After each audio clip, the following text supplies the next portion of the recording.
ایک عظیم بلا جو اس وقت پورے معاشرے پر مسلط ہے اور مدرسوں کو تو کھا رہی ہے، وہ ہے یہ کیمروں والا موبائل۔ یہ ایک بلا ہے، ایک مصیبت ہے، اور افسوس ہے کہ پورے معاشرے کو کھا گئی ہے۔ اور بڑے سے بڑا عالم، بظاہر متقی، بظاہر نمازوں کا پابند، لیکن اس کے پاس یہ موبائل جو ہے، یہ جس کو آج کل اسمارٹ موبائل کہتے ہیں۔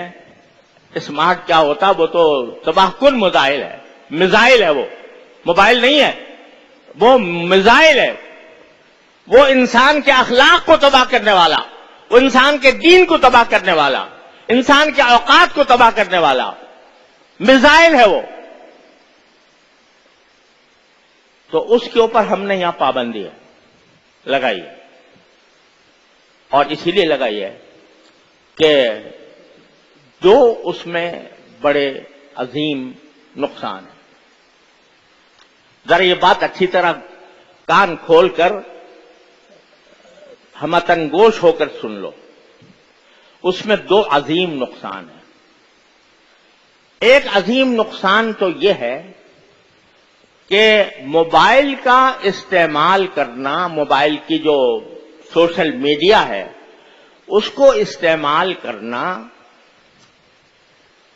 بڑے سے بڑے متقی کے لیے یہ کہنا مشکل ہے کہ اس کے استعمال میں وہ کسی گناہ میں مبتلا نہیں ہوگا۔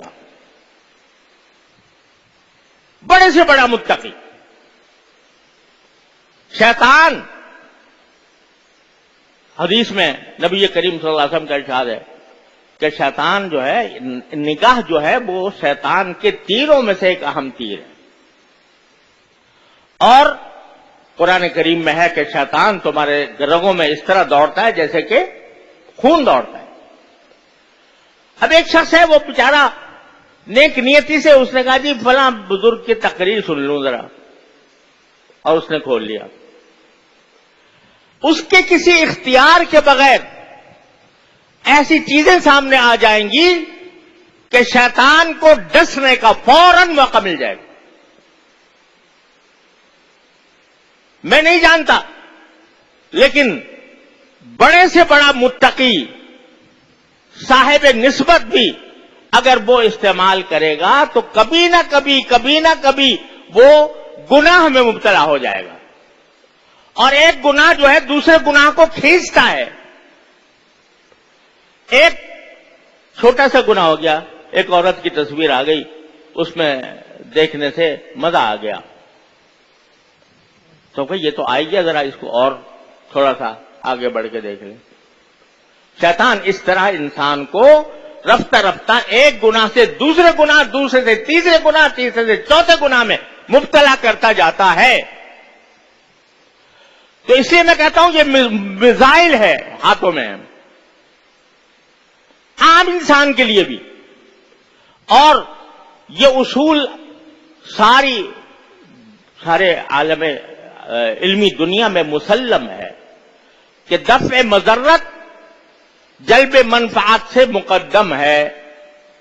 آپ کہتے ہو کہ بھئی اس موبائل سے تو ہمیں بہت سے مواعظ سننے کو ملتے ہیں، ہمیں بزرگوں کے ہدایات اور نصیحتیں سننے کو ملتی ہیں، اس میں ہم ایسے پیغامات کا تبادلہ کرتے ہیں جو ایک دوسرے کے لیے فائدہ مند ہوتے ہیں۔ تو یہ کیا ہوئی ہے؟ یہ جلب منفعت اور نگاہ کا بہک کر کسی غلط جگہ پر چلا جانا، یہ مضرت کبریٰ ہے۔ تو دفع مضرت مقدم ہے جلب منفعت کا۔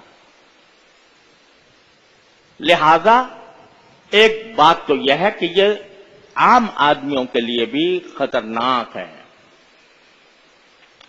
لیکن دوسری وجہ یہ ہے کہ اس بات کا تجربہ ہے، مشاہدہ ہے، اس میں کوئی ادنا شک و شبے کی گنجائش نہیں ہے کہ اوقات ضائع کرنے کا اس وقت اس سے بڑا کوئی اور راستہ نہیں۔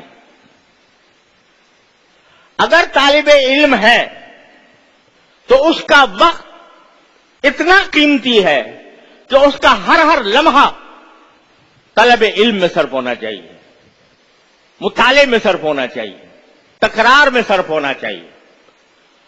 اگر اس کو کوئی مسئلہ سمجھ میں نہیں آیا تو اس کو چین نہیں آنا چاہیے اس وقت تک جب تک کہ وہ سمجھ میں نہ آ جائے، چاہے وہ طالب علم ہو چاہے استاد ہو۔ اس کا تو ایک ایک وقت قیمتی ہے، ایک ایک لمحہ قیمتی ہے۔ یہاں تک کہ ہمارے بزرگوں نے یہ فرمایا تھا کہ طالب علم کو مغرب کے بعد اوابین بھی نہیں پڑھنی چاہیے، صرف 2 سنت پڑھے اور اپنے مطالعے میں لگ جائے۔ یہ تلقین ہوتی تھی ہمارے اکابر کی طرف۔ تمہیں نوافل تمہارے لیے اتنی اہم نہیں ہے، تمہاری کتاب، تمہارا مطالعہ، تمہارا تکرار زیادہ اہم ہے، اپنے اوقات کو اس میں صرف کرو۔ تو طالب علم کا وقت تو ایک ایک لمحہ اس کا قیمتی ہے، اس کو اگر پڑھنا ہے تو اپنے اوقات کو صحیح کام میں لگانا ہے۔ اور یہ موبائل جو ہے یہ تمہارے اوقات کو ضائع کرنے والا ہے، تجربہ ہے، اس میں کوئی ادنا شبہ اور شک نہیں ہے کہ یہ اوقات کو ضائع کرنے والی ایک بہت بڑی وبا اور مصیبت ہے جو ہمارے اوپر نازل ہو گئی ہے۔ اس لیے ہم آپ کو منع کیا گیا ہے کہ اگر باقی طالب علم ہو تو پھر اپنے اوقات طلب علم میں صرف کرو، اپنے دین کو، اخلاق کو درست کرنے میں صرف کرو۔ موبائل میں صرف کرو گے تو نہ دنیا ملے گی نہ دین ملے گا، خسرت دنیا والآخرہ۔ اس لیے یہاں پر یہ پابندی ہے اور آپ کو اس پابندی کا لحاظ رکھنا ہے۔ اگر یہ ضوابط آپ کو منظور نہیں ہیں یا آپ کا دل مطمئن نہیں ہوتا ان ضوابط پر تو پھر براہ کرم کوئی اور راستہ اختیار کر لیں، کہیں یہاں سے اپنے آپ کو کہیں اور لے جائیں۔